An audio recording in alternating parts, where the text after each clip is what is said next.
take a look at what the storm did to these trees. Look at this one, probably 6-8 feet in diameter. Yeah, snapped it just like a twig. And if we come over here and take a look at this one, look, the roots, they were pretty far-reaching roots, okay? I'm 5'7".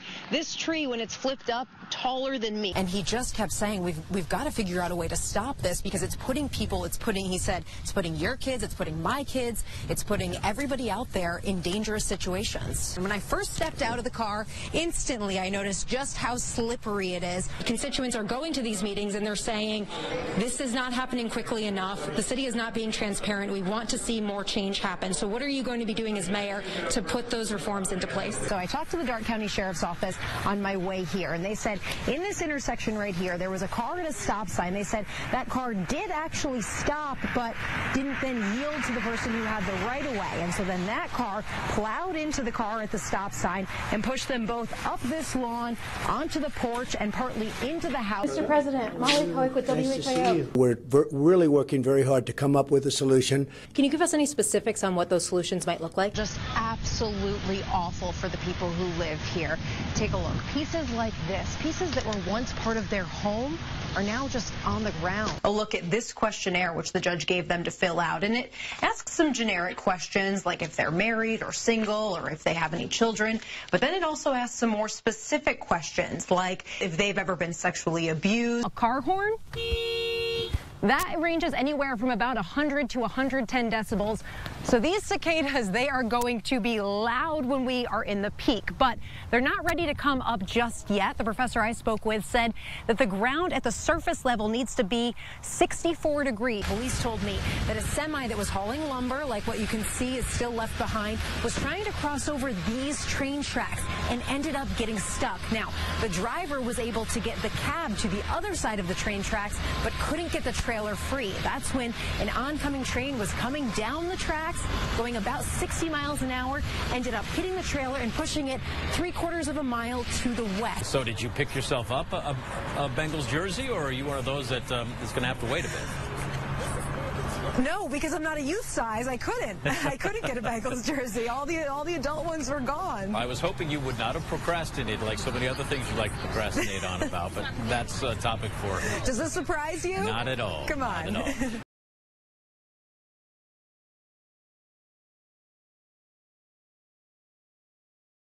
These students are our future, and you are currently failing them. And the wheels on the school bus are stuck in controversy in Dayton. Some charter schools are frustrated, even furious, with what they call a mess. And tonight, they let Dayton Public School Board members hear about it. I'm James Brown. Glad to have you along tonight, folks. For more than a month, a school principal said her students are showing up late to school, or maybe not at all. And she blames Dayton Public's busing. News Center 7's Molly Koweek went to tonight's school board meeting. Molly, you are outside Horizon Science Academy, DPS, and the charter schools relationship becoming quite strained with all these busing problems.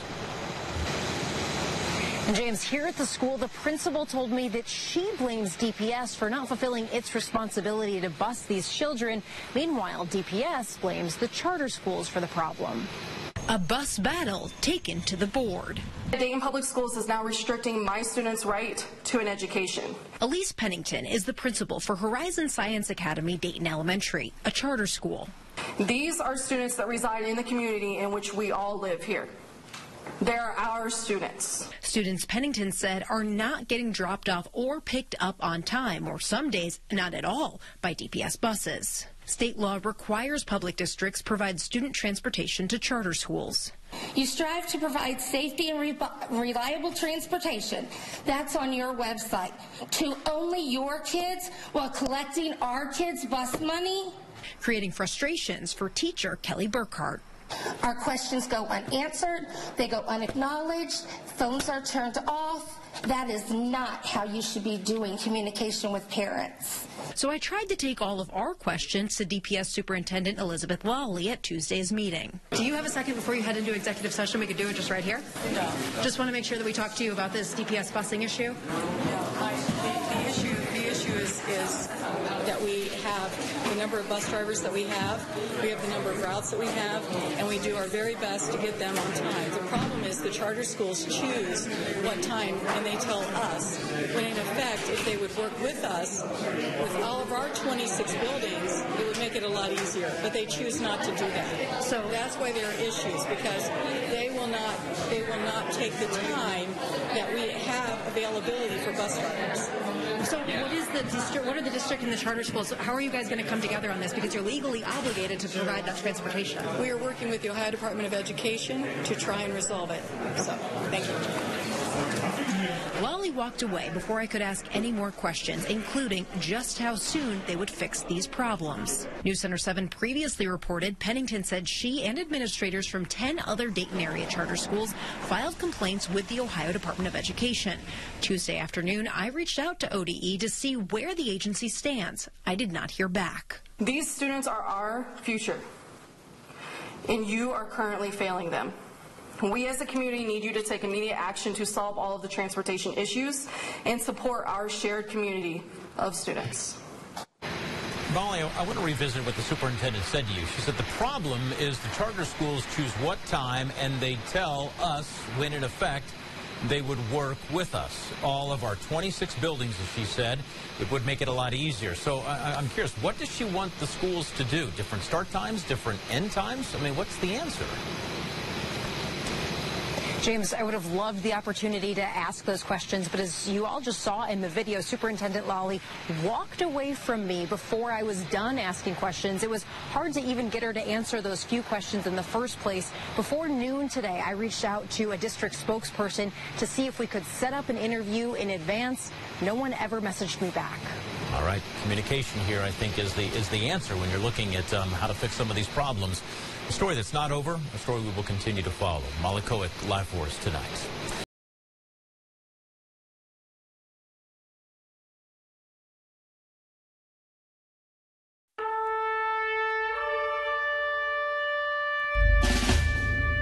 Freedom isn't free. We lost our way. We didn't know where to go. We didn't know what to do.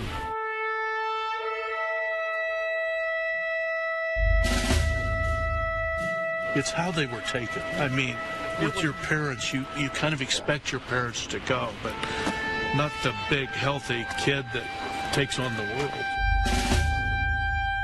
On September 11, 2001, 13-year-old boy knew he wanted to serve.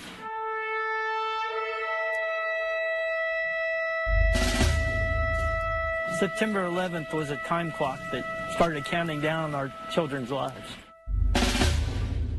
It's a loss only a Gold Star family can know. And with that loss comes the pain the Pentagon's latest casualty report brings as America's longest war has now come to an end. It tells us about 2,300 service members died during the war in Afghanistan. 4 of those service members were the sons of the Miami Valley families you're about to hear from. Earlier this week, these 7 moms and dads shared their perspective in front of a 9/11 exhibit at the National Museum of the United States Air Force. In their own words, here are the stories they hope you will never forget.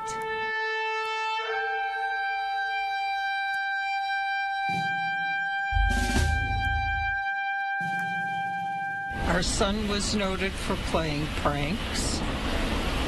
He was noted for his incredible smile.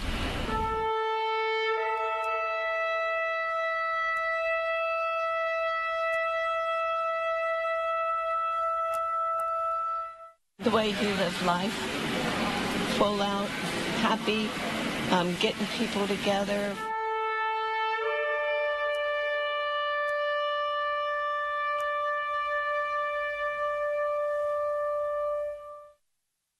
You either loved him or you wanted to choke him.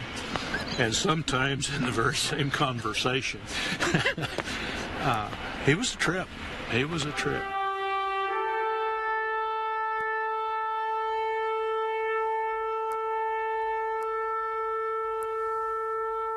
Wesley was a great kid. Just funny, outgoing. Good to be around.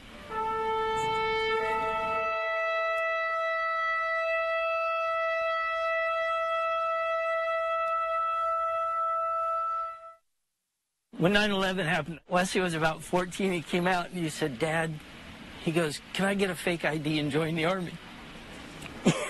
But on 9/11, on the day that happened and the towers fell and we were standing there as a family talking, our son made a decision that he wanted to serve his country.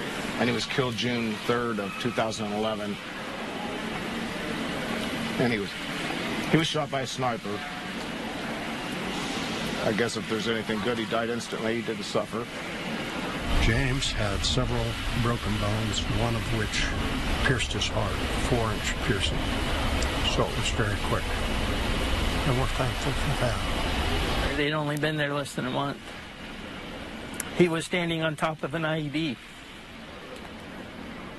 And that, when it detonated, it started a firefight. So John jumped up on top of the current and was firing down with his rifle at the guys trying to climb up, and they blew the pickup. And a little piece of shrapnel went in. It was all over. One little mark on his head, and that was it.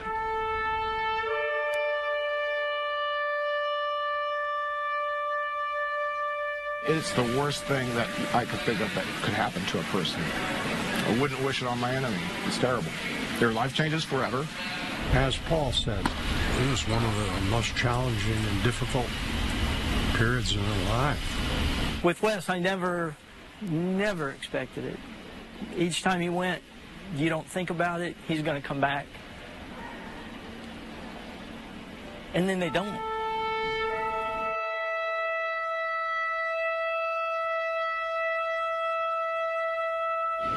Kids. I mean, jeez. That triggered every emotion that we went through on the day that our sons were killed. The latest thing that happened, did it rip open a scar or a wound? No, it was open already. The first thing we did is we put our flag at half-staff. We didn't need to be told.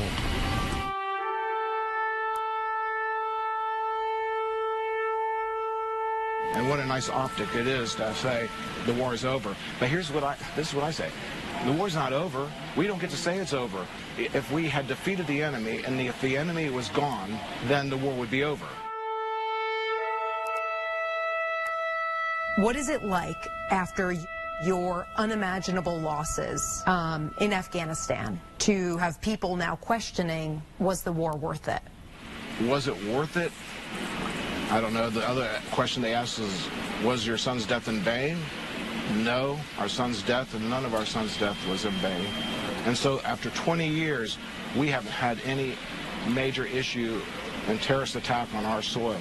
And so I'm going to sit here and say, maybe it was worth it. Maybe it was. Wesley was an infantryman. He volunteered to be an infantryman at the time of war. That's a special kind of crazy. But he would rather have gone there and fight than have to fight here. I can tell you right now, if you ask John that question, he'd look at you and go, above my pay grade, pal, I do what I do. End result, my son said, we're doing the right thing. We need to be here. And I'll take his word over any politician. Does the end of the war bring any kind of comfort to any one of you? No. Regardless of the outcome, victory or failure, our kids are not here. So it doesn't matter, really, because they are not here. But also, we want everybody to know that our kids gave their lives for this country, and they loved the United States of America. Yeah, September 11 had a lot to do with many of our kids. So they fought. They fought for you and me. We want to talk about our sons. We're proud of our sons. We're proud of what they did.